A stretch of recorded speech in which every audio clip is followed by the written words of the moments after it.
I'm joined by Eli Manning. Eli, it's good to have you on the show. How are you? I'm doing great, Jim. Thanks for having me on. Good to have you on, Eli. So before we talk about Quaker, I want to ask you about the Giants. They are one of the best stories in the NFL right now. They're one of the biggest surprises of the entire season at 4-1. I'm curious, what impresses you the most about what you've seen from the G-men so far? I think just their ability to play their best football at the end of games, and they've done a great job just not forcing things. It hasn't always been pretty early on in games, but they haven't made bad decisions. They haven't turned the ball over. They haven't put themselves in a bad situation and kept games close. And they've really just rallied in the second half, especially in the fourth quarter, scoring points offensively, getting stops defensively, and just coming in together and playing great team football and getting those wins. Eli Manning joining us. Eli, so the team did not pick up Daniel Jones' rookie option, so they do have a decision to make about him in the offseason. Do you think his future is in New York, or do you think it's someplace else? Well, I've always been on Daniel's side. I think he's a guy who he loves what he's doing, and he loves playing quarterback for the New York Giants.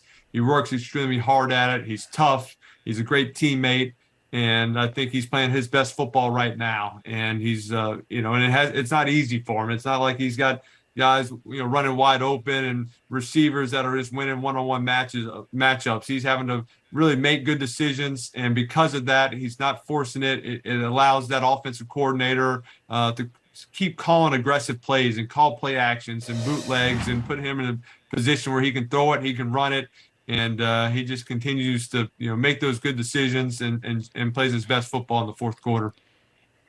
Eli Manning is joining us. Eli, it's fun now, man. It's a lot of fun. The Giants are a lot of fun right now. I'm curious, though, what was it like the last couple of years for you to watch that team struggle the way it did? I'm guessing that was not as fun.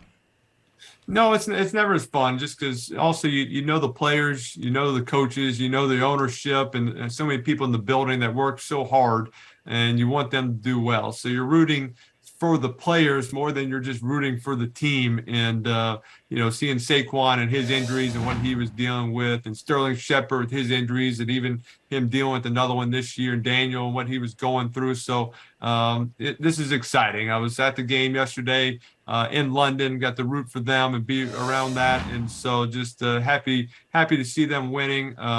And for those players, the coaches, ownership, everybody involved, and for the fan base, it's a good feeling. I was going to ask you, I know you were there. How did that trip treat you? It seems to me also, I've made that trip. That is not an easy trip to make, just in and of itself. It's an amazing place to go. It's a great experience.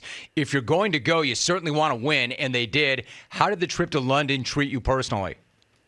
We had a great time. I brought my three girls with me, my wife. So we went and kind of had a long weekend there, and enjoyed some of the sights and going to the game. And it's amazing how just the experience has changed on game day. And I went there and played in the first game ever, 2007, against the Dolphins, and to this game now. That first game, the fans didn't know when to cheer. They kind of liked the punts. There was a little fight. They cheered during that, but they didn't cheer on first downs, like a 3rd and 2, and you run it for 2 yards. I mean, it was crickets. I mean, they were not. There was no cheering for a first down. That was like, oh, that's just a boring run play. And so, this game, it was the chance. It was the cheers at the right time. Everybody knows what's going on, understanding the game more. So it was a great atmosphere, and we had a great time. Eli Manning joining us. Eli, you know this as well as anybody now because you're on the other side. Content is king. Content is king, and never more so than right now. I've got to ask, whose idea was the Manningcast, and how much fun are you having doing that with your brother? I think the idea came around just because of the COVID year. I did some of these, kind of Zoom in broadcasts for the Super Bowl. Peyton did one for the college football national championship game when no one was at the games. And we both kind of afterwards said, that was, could be an idea, just wasn't done very well. And so we said, both of us never really wanted to get into the actual broadcasting because of all the travel. And we said, maybe we could do it this way and make it a little bit more exciting, more like, hey, me and you on the couch, telling stories, talking ball at times, but not always keeping it everything about football, but always a critical moments, getting it back to it. And so he kind of, I was think was more the mastermind of it than me, but was happy when we did some of the test runs and thought it could be a great idea and we could have some fun doing it, which we are. One more thought, though. The Rams, Eli, I want your thoughts on this because you know how it is. You've won a couple of Super Bowls. You know what it's like the year after. There's that proverbial Super Bowl hangover. When you look at the Rams right now, is that what you see, or are they struggling for other reasons? Yeah, I don't see it as a hangover. I just think they've, they lost a couple, key players at key positions. I feel, and then tons of injuries this year on the offensive line. So you have an older quarterback with an offensive line that's banged up.